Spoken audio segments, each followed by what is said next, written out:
Olá pessoal, tudo bem?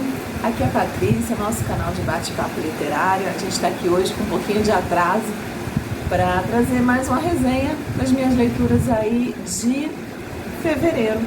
Hoje a gente vai conversar sobre a trilogia, uma das trilogias, uma das séries de um dos meus autores. Quem segue aqui o canal, quem já está aqui me acompanhando por algum tempo, sabe que é autor, um dos meus autores favoritos da vida.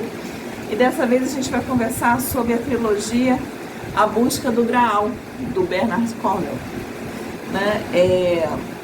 Bernard Cornwell eu conheci por acaso, numa época que ainda se vendia livros baratos online. E eu comprei, porque eu gosto muito de romance histórico, eu amo romance histórico, eu comprei a trilogia As Crônicas de Arthur, em promoções que a Amazon fazia. E deixei guardado. E uma hora eu tirei essa trilogia para ler. E foi assim, amor ao primeiro momento. Fiquei apaixonada, amei aquela trilogia, entrou para os livros favoritos da vida. E desde então eu sou fã de carteirinha de Bernard Cornwell. Mas antes da gente começar nosso bate-papo, vamos lembrar de você deixar o seu like aqui, deixar o seu curtir para apoiar o canal. Se você não é inscrito, se inscreva para acompanhar nossos bate-papos, nossas trocas literárias. Tenho certeza que você vai se enturmar aqui, tudo muito à vontade. Como eu sempre falo, eu não sou formada em literatura, mas eu gosto de conversar sobre livros, sobre leitura, gosto de ouvir a opinião de vocês nos comentários. Então não deixe de se inscrever no canal. A gente também tem um perfil no Instagram, que aliás foi minha primeira incursão na internet em relação à literatura. Então lá tem várias resenhazinhas, livros que não tem aqui, coisas que já tem uns 3 anos, uns 3, 4 anos pra cá que eu venho postando lá minhas resenhazinhas. Inclusive desses 2 livros, os 2 livros primeiros dessa série, A Busca do Graal, tem uma resenhazinha deles lá no nosso perfil do Instagram. Eu vou deixar o link aqui embaixo para vocês. E a gente também tem um grupo no Facebook. E nosso grupo lá é bem animado. Lá você também pode postar assuntos que tenham a ver com literatura, dicas de livros, resenhas. Você pode participar mais ativamente ali dentro do nosso grupo do Facebook. E temos também nossa leitura conjunta que está começando hoje é segunda-feira. Hoje nós estamos começando nossa leitura conjunta de março, em homenagem às mulheres. A gente escolheu uma autora mulher, com uma protagonista mulher, e nós estaremos lendo, peraí um minutinho, deixa eu esticar aqui, nós estaremos lendo Colette, estaremos lendo A Ingênua Libertina, de Colette, né? É um livro fininho, um livro bem conhecido, bem famoso aí no meio literário, um clássicozinho.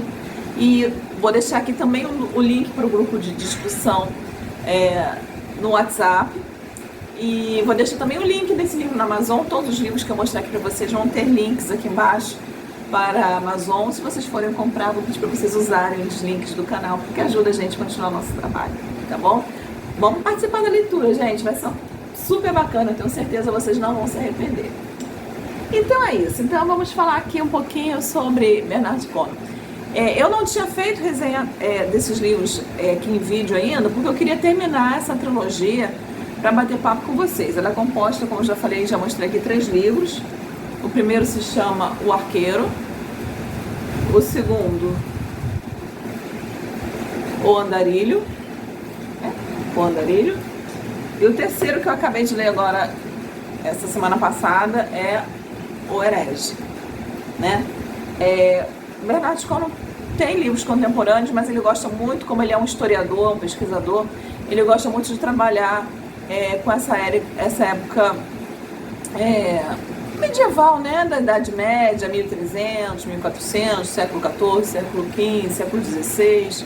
Ele normalmente faz livros de ficção que estão aí, que se desenvolvem, que tem como pano de fundo essa época, os acontecimentos dessa época, né?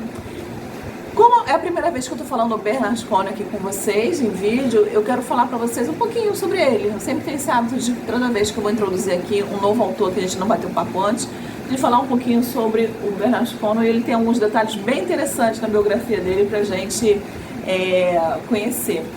O Bernard Cornwell ele nasceu em 1944 em Londres, então foi durante a Segunda Guerra Mundial. Ele é o que as pessoas chamam de war baby, né? É um bebê da guerra. Os pais dele eram militares, o pai era canadense, estava participando, né, de uma força, né, não sei se é força-tarefa, se eu posso falar isso, mas estava participando junto com um grupo de militares canadenses lá na guerra. E a mãe dele era britânica mesmo, mas também uma militar, também era da Força Auxiliar, da Força Aérea Britânica, né, da RAF lá. E ele é um que chama bebê da guerra. E aí os pais tiveram ele e colocaram ele para adoção. A mãe colocou ele para adoção, ele foi adotado e cresceu em Essex.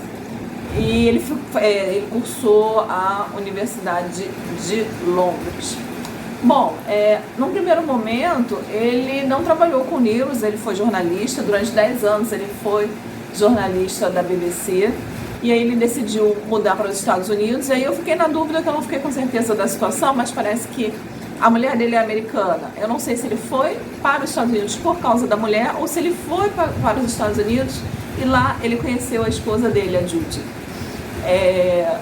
Agora, um detalhe importante aí dessa história, 2 detalhes importantes. O primeiro, graças a um problema burocrático, porque quando ele chegou nos Estados Unidos, ele queria um visto para poder trabalhar, ele não estava conseguindo esse visto para poder trabalhar, então ele começou a escrever, e daí nós temos 65 livros e mais de 25 milhões de cópias vendidas, várias séries adaptadas para TV, né? Eu queria muito que eles adaptassem, produzissem assim lindamente, não de qualquer jeito, mas lindamente as Crônicas de Arthur. Mas a gente tem o Last Kingdom, né? Quem me acompanha por aqui sabe que eu andei maratonando aí no último carnaval as 3 temporadas aí que estão disponíveis se eu não me engano, é na Netflix. Não sei se é na Netflix ou se é no Amazon Prime Video, mas acho que é na Netflix.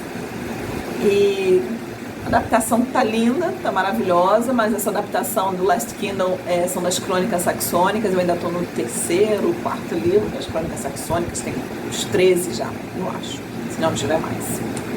Mas vamos voltar aqui para o nosso autor. Então, ele começou a escrever por causa disso, porque ele não conseguia visto para trabalhar como jornalista.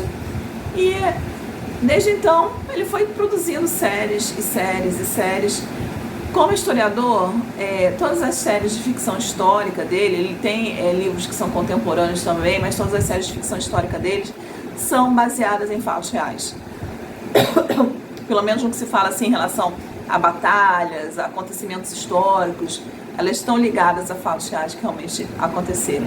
E eu, como adoro história, isso para mim é uma ótima forma de guardar na cabeça o que anda acontecendo. Ele e a Philippa Gregory são mestres nisso, né? Em escrever ficção, associando sempre ao que estava acontecendo.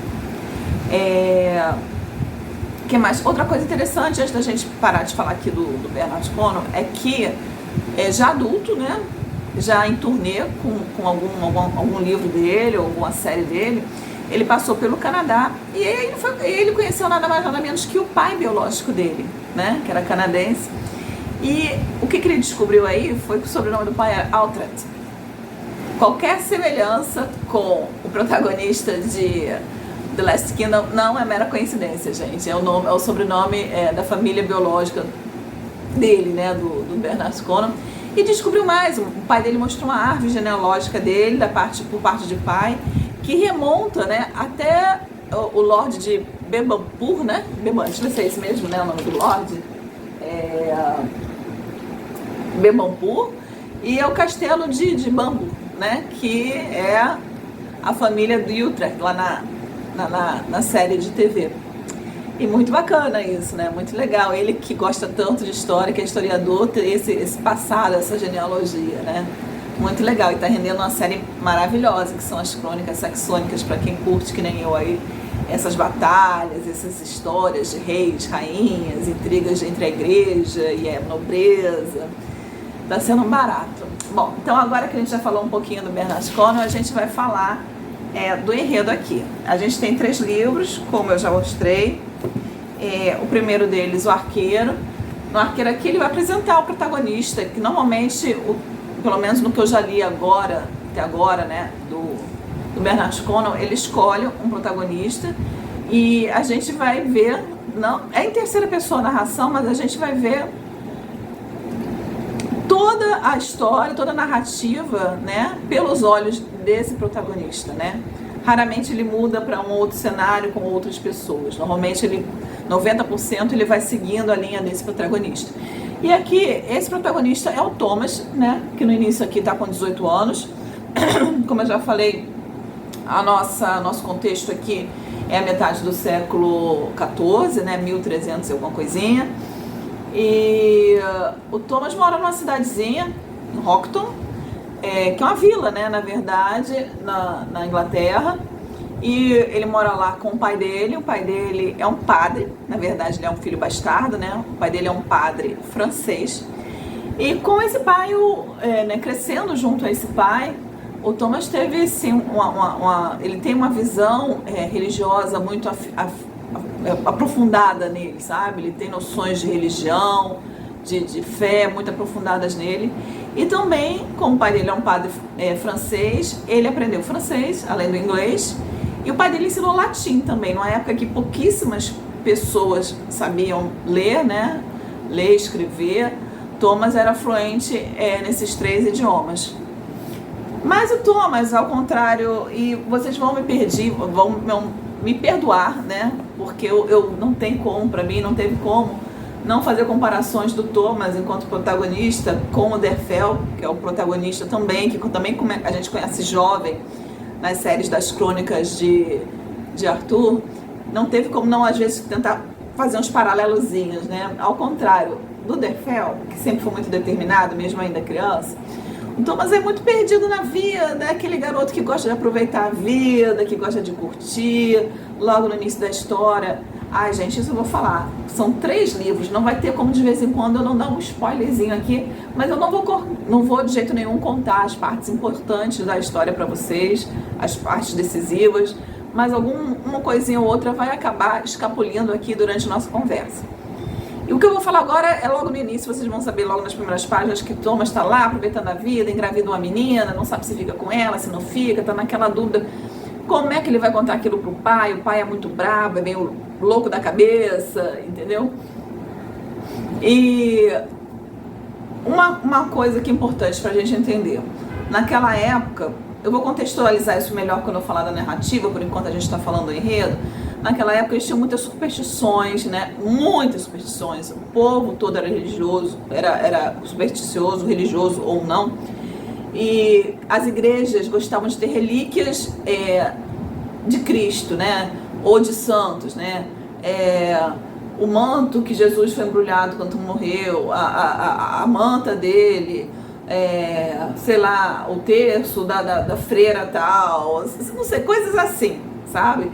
Então tudo aquilo, a grama onde o santo São Pedro pisou, tudo era relíquia. E a igreja que tinha mais relíquias, ela era mais procurada, porque o pessoal achava que ali ia acontecer mais milagres, eles iam ser mais ouvidos nos pedidos dele.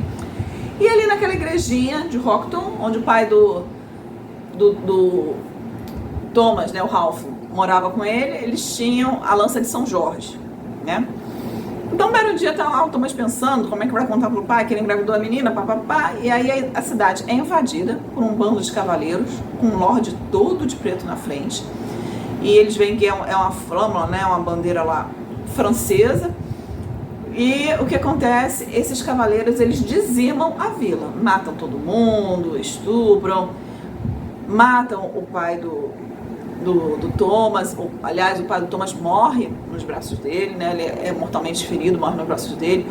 Roubam tudo, procuram tudo, mexem, tiram tudo do lugar e vão embora.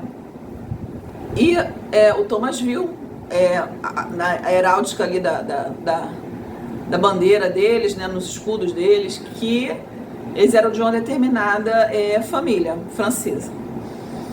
E ele ligou que aquela mesma heráldica, aquele mesmo símbolo que é um Yale, que é tipo um veado, né? Tipo um cervo, né? Com mais alguns detalhes, não sei se é uma espada embaixo, mais alguma coisa. Não, um cálice, é o cálice. É um cálice. É o mesmo símbolo que o pai dele usa em algumas coisas do pai dele, tem esse símbolo, inclusive no arco, que desde pequeno o Thomas aprendeu a ser um arqueiro, né? O arco dele, mas é um arco inglês, não é um arco comum pequeno, é um arco inglês que era da altura de um homem, feito de uma madeira especial, é freixo, se não me engano. E, inclusive, ele pegou um símbolozinho desse que era no metal, não sei se era de ouro, de prata, e prendeu na borda do arco dele. Que ele achou lá na casa, nas coisas do pai dele, prendeu no arco dele. Ele sabe que esse é o símbolo da família dele e ele fica muito integrado. O símbolo da família do pai dele, pelo menos ele acha isso, né? Bom, e aí o pai morre nos braços dele, eles levam a lança de São Jorge e a cidade acabou. Thomas não tem nada, é um menino perdido que não sabe o que vai fazer, ele só sabe que ele é arqueiro, que ele adora ser arqueiro. E aí ele quer vingança, né? Ele quer vingar o pai, ele quer ir atrás desse cavaleiro negro, né? Que veio lá, destruiu tudo, matou o pai dele. Mas ele ainda é muito perdido na vida, então ele resolve o quê? Se juntar ao exército inglês. O contexto histórico aqui é a Guerra dos 100 Anos, né? Então a Inglaterra está invadindo a França, tomando lugares na França, né? E ele resolve se juntar para ganhar mundo, porque é uma forma dele ganhar dinheiro e ganhar mundo, né? Ter um emprego e ganhar mundo. E ir para a França, onde ele acha que vai encontrar os assassinos do pai dele. E aí a história, o primeiro livro aqui, a gente vai estar aqui. Ele conhece, em um dos cercos que eles fazem numa vilazinha da França, ele conhece uma mulher que eles chamam de Blackbird, porque ela também tem uma besta, né? A arma francesa é uma besta, que é tipo um arco também, mais diferente. E ela é muito boa em usar esse arco, então eles chamaram ela de Blackbird, mas ela é uma condessa, porque ela é casada com um conde, mas o marido dela parece que já morreu. E ela defende a cidade, ajuda a defender a cidade, mas eles conseguem ter sucesso naquele cerco ali, eles conseguem invadir a cidade. Quando ela tá para ser estuprada por um lord inglês, muito mal, o Thomas salva ela e esse lord vira o inimigo mortal dela, né? Então o resto da história vai girar mais ou menos em torno disso nesse primeiro livro, né? Ele com o exército. E no segundo livro... sim, mas um detalhe importante, já no final do primeiro livro, ele é atingido, ele é ferido e ele vai ser cuidado, né, vamos dizer assim, por um lorde francês e pela sua filha bastarda. Tá? Já no segundo livro, o Thomas já está melhor, ainda na França, e ele tem essa facilidade porque ele fala francês fluente, né? Na verdade, a família toda dele é francesa, né? Então, o Thomas fala inglês, francês fluente, ele tá lá e aí ele já tá melhor, ele se junta de volta ao exército, né, inglês, como arqueiro. Daí ele já tem um nome dentro desse exército, né, ele já é uma pessoa que ele é reconhecido pela sua habilidade, pela sua tática, pelas suas estratégias de guerra, ele já tem um nome desse exército. E ele vai, né, participar, que as batalhas são descritas assim nos mínimos detalhes. Só que logo aqui no início desse livro aqui, o Thomas vai tomar uma decisão que vai me deixar com raiva dele o livro inteiro, né? Ele vai tomar uma decisão que vai permitir que duas pessoas que ele ama muito, muito importantes para ele, sejam mortas, né? E ele vai remoer esse remorso aqui no livro inteiro, sabe? Nesse livro aqui.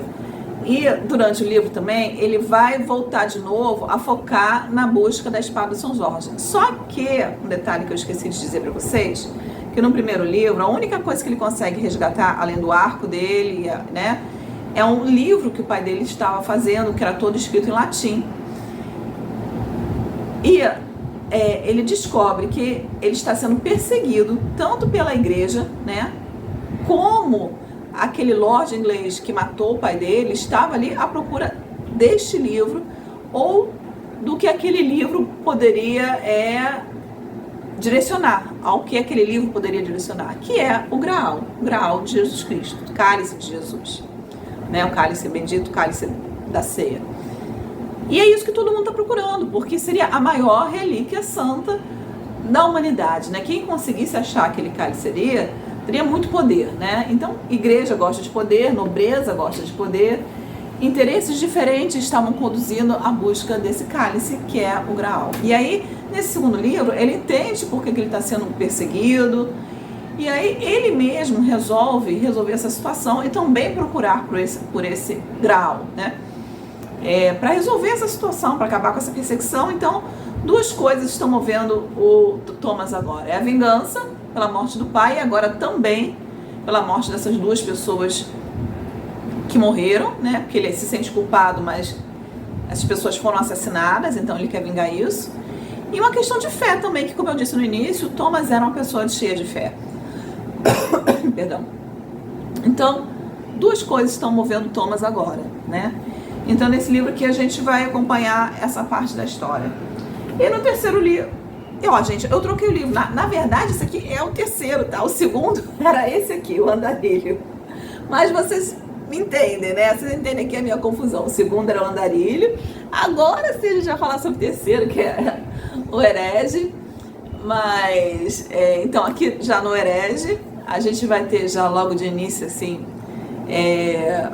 o Thomas já voltou, ele já sarou, né? O ferimento dele, ele já teve uma temporada lá na França, e ele volta para a Inglaterra e ele passa a servir o conde de Hampton. E esse conde pede para ele que ele vá em busca do Graal, que ele vá para a Inglaterra em busca do Graal, cede homens para ele, e ele vai para a Inglaterra à busca desse Graal. Agora já um Thomas mais maduro, né? Mais direcionado, já que já se passaram 5 anos, e ele está sabendo exatamente o que ele está buscando, né? E é isso que a gente vai acompanhar aqui nessa história, e no final a gente vai ter a conclusão, né? Tanto da vingança quanto da busca, que eu não vou falar, né? O que vai acontecer. Mas é isso. Então, a história mais ou menos desses 3, né? Dessa trilogia, vai ser essa busca, essas aventuras do Thomas, enquanto ele busca a sua vingança e busca o Graal, né? Então agora, gente, vamos falar um pouquinho da narrativa aqui. Bom, eu não preciso falar, não vou repetir aqui mais uma vez, que Bernard Cornwell para mim é maravilhoso em sua escrita, né? Ele é muito conhecido, né, nesse meio de ficção histórica, por narrar maravilhosamente, minuciosamente, dramaticamente, com um nível de emoção assim lá na adrenalina no último, as cenas de batalhas, os confrontos mano a mano, entendeu? E até tem uma frase que, né, se escreve sempre aqui do George Martin, né, do Game of Thrones, né, Guerra dos Tronos, que ele fala aqui do Bernard Cornwell. Deixa eu pegar aqui, tem um gatinho aqui em cima de mim, gente. Cornwell cria cenas de batalha melhor do que qualquer escritor, vivo ou morto. Essa é a opinião do George Martin sobre Bernard Cornwell. Gente, isso é verdade. O que me fez me apaixonar, além do ambiente histórico, pelas crônicas de Arthur e pela crônicas saxônicas, foi as descrições das batalhas. Parece assim que o seu coração está batendo junto com o do guerreiro na hora que eles fazem uma parede de escudo. Parece que na hora que ele aponta uma seta, você está junto com ele esticando aquela corda, sabe? E as estratégias de batalha, o ataque pelos flancos, é tudo muito inteligente, muito trabalhado. Eu adoro isso. E isso aqui é descrito de forma maravilhosa. Mas Bernard Cornwell tem muito mais que isso, né? Como eu disse, eu acho assim, eu tiro o meu chapéu para quem consegue fazer uma história de ficção que se encaixe dentro de um determinado contexto histórico, dentro de determinados fatos históricos, né? E assim Bernard Cornwell faz. As batalhas dele sempre são baseadas em batalhas que realmente aconteceram, talvez não exatamente do jeito que ele descreve aqui, mas os fatos históricos são aqueles. Quem teve sucesso na vida real é quem vai ter sucesso dentro aqui da história dele, do livro, naquela determinada batalha, naquele determinado acontecimento. E eu tiro meu chapéu para quem consegue fazer esse encaixe aí na literatura. E os personagens dele são maravilhosos. Eu sou apaixonada, meu crush, Derfel, do Crônicas de Arthur. O Thomas também é um personagem que é muito interessante, né, pelo aspecto da fé dele, né? Porque é uma fé que ele foi meio que lavagem cerebral, desde pequenininho. Aliás, daquele ambiente ali medieval, né, era um ambiente extremamente supersticioso, né? É onde se vendia perdão pelos pecados, onde qualquer coisinha era vendido como relíquia, maioria delas falsa, né? como alguma coisa que foi utilizada por Jesus ou pelos santos, que aquilo ali ia salvar, ia curar, ia transformar, né? Então, na verdade, além, né, um ponto além do interesse político e econômico, né, que o encontro desse Graal, né, a descoberta desse Graal poderia trazer para a nobreza ou para a igreja, tá o fato que não existiria nada maior, né, como símbolo de fé cristã do que aquele Graal, né?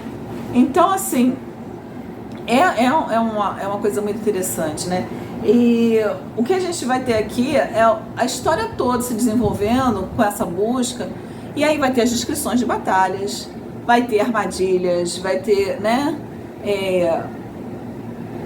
Porque da mesma forma que ele está procurando esse cara, esse cavaleiro negro, que depois ele vai descobrir, dica de spoiler agora, eu vou falar um spoiler, que é um primo dele, né? Que esse cavaleiro é um primo dele, e ele está procurando o primo e o primo está procurando ele. Só que o primo é um guerreiro conhecidíssimo, famosíssimo, que todo mundo teme, né? Muito temido, e ele tem a igreja por trás dele, porque ele é um servo da igreja, né? E aqui a gente vai descobrir, principalmente no terceiro livro, toda a história de uma seita dos Cátros, né? Uma religião, uma seita mesmo, uma seita cristã desses Cátros, que eram 7 cavaleiros, né? Que protegiam esse Graal, né? E que essa família, né, do pai do Thomas foi excomungada, foi, né, considerada herege, porque ela seguia essa seita que não estava de acordo com a igreja católica da época, a igreja da época, né? Então é isso, gente. O que eu achei, assim, no primeiro livro eu gostei, para mim foram 3 livros diferentes. O primeiro livro foi uma narrativa de um jeito, o Thomas seguiu um determinado estilo, no segundo a narrativa foi de outro, e no terceiro foi de outro. O primeiro livro foi a apresentação do Thomas. Como eu já disse, o Thomas não é um personagem tão forte quanto o Derfel, ele é muito meninão ainda quando a história começa, né? Muito perdido, muito malandro, né? E ele vai crescendo, né? Durante a trama.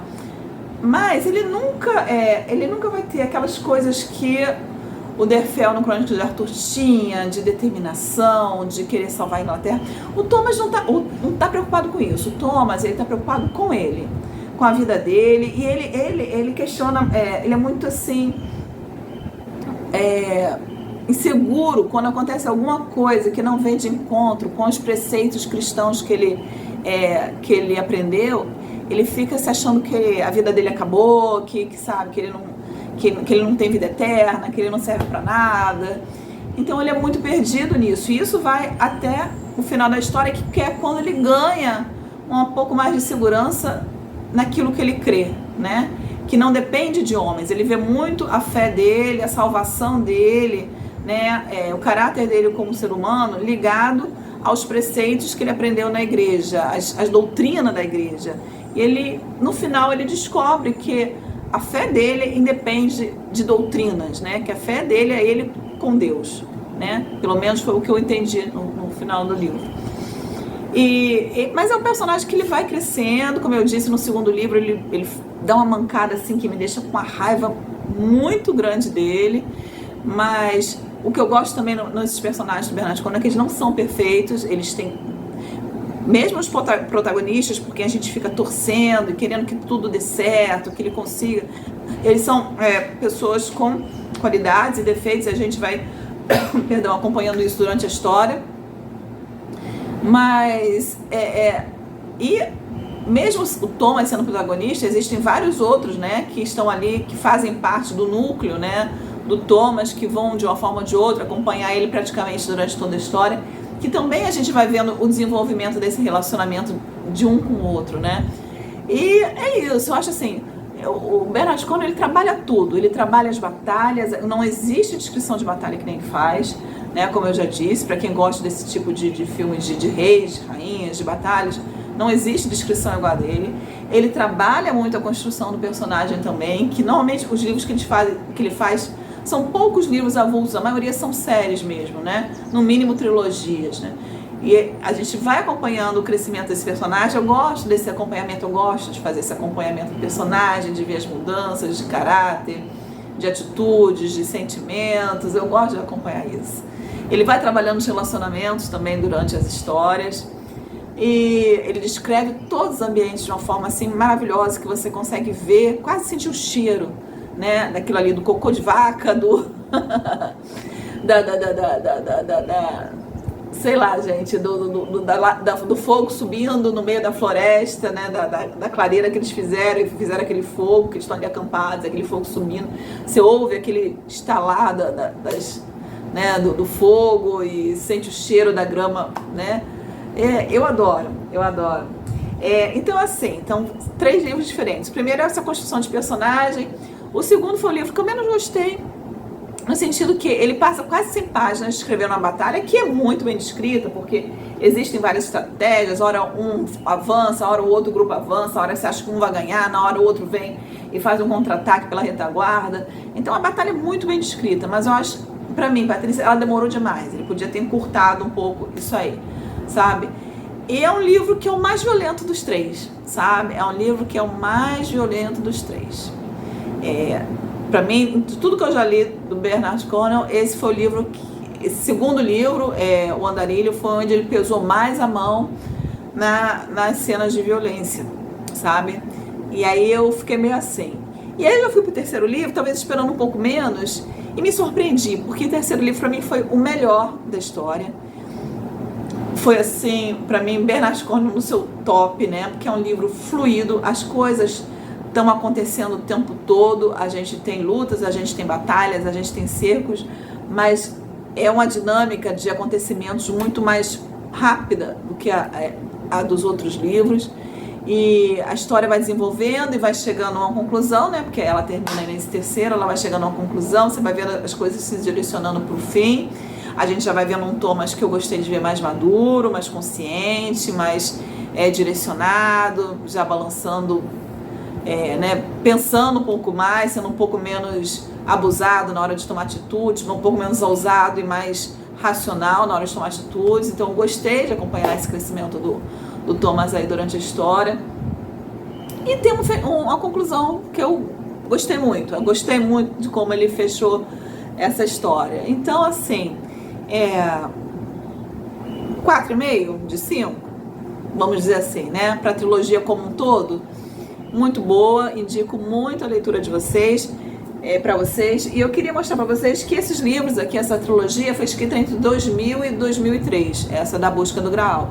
E em 2012, o Bernard Cornwell lançou esse aqui, 1356, que não é um spin-off, porque é exatamente os mesmos personagens, tá? É só assim, 12 anos depois que acabou aquela história, 12 não, 10 anos aqui, uma década, que acabou aquela história, dentro do contexto do livro, ele escreveu esse daqui, que também fala assim, olha, em meio ao caos dos campos de batalha e aos sussurros dos jogos de poder nos salões reais, uma disputa menor, porém com mais grandioso objetivo, é travada entre ingleses e franceses. Uma corrida contra o tempo pela posse de La Malice, a espada que São Pedro utilizou para defender Cristo dos soldados romanos no Monte das Oliveiras. Ao longo dos séculos, a espada mudou de dono até ser esquecida em um refúgio oculto. Sua lenda, no entanto, voltou à vida, assim como o desejo de vários homens de possuí-la, e a arma irá cruzar o caminho de Thomas. Então ele escreve aqui esse stand-alone, mas que na verdade né, no mesmo universo ali A Busca do Graal. Esse aqui eu ainda não li, eu comprei na Bienal, a última Bienal que teve aqui no Rio de Janeiro, e provavelmente isso aqui vai ficar para o ano que vem, porque eu já tenho bastante coisa para ler esse ano, mas eu gosto de guardar os Bernard Cornwell, espero que eles durem até o final da minha vida, que ele tenha livro suficiente para isso. Então é isso, pessoal, foi excelente leitura, amo ficção histórica, indico muito para vocês. Se vocês não conhecem ainda o Bernard Cornwell, eu sugiro vocês começarem pelas Crônicas de Arthur, que são 3 livros, e é simplesmente maravilhoso, mas essa aqui também vale muito a pena ser lido, tá bom? Prazer falar com vocês, conversar com vocês. Deixa aqui nos comentários se vocês também gostam de Bernard Cornwell, se vocês gostam de ficção histórica, Se vocês já leram essa trilogia, o que vocês acharam? Tá bom? Pra gente trocar uma ideia. Obrigada por assistir. Até a próxima. Tchau, tchau.